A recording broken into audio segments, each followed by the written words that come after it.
Patay na nang matagpuan ang batang babaeng 10 taong gulang na napaulat na nawala nitong Miyerkules sa Tanay Rizal. Inimbestigahan na rin kung hinalay ang biktima bago pinaslang. At mula naman po sa Tanay Rizal, may ulat on the spot si Ian Cruz. Ian?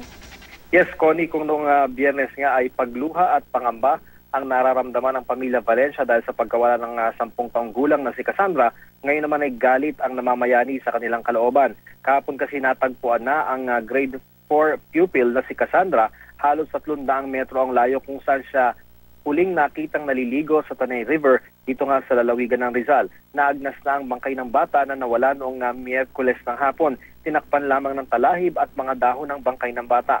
Ang damit ng bata natagpuan malapit din sa kanyang bangkay. Hinala ng ama ng biktima na si Bong at inang si Dory, hinalay pa ang kanilang anak bago pinatay.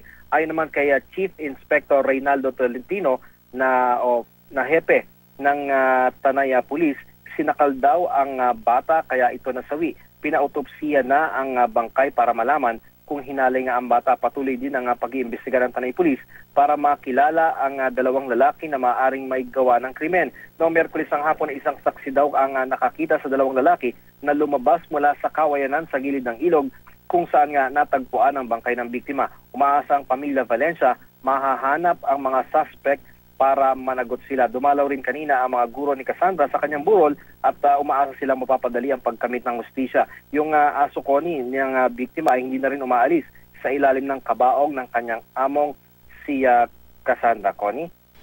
Maraming salamat sa iyo, Ian Cruz.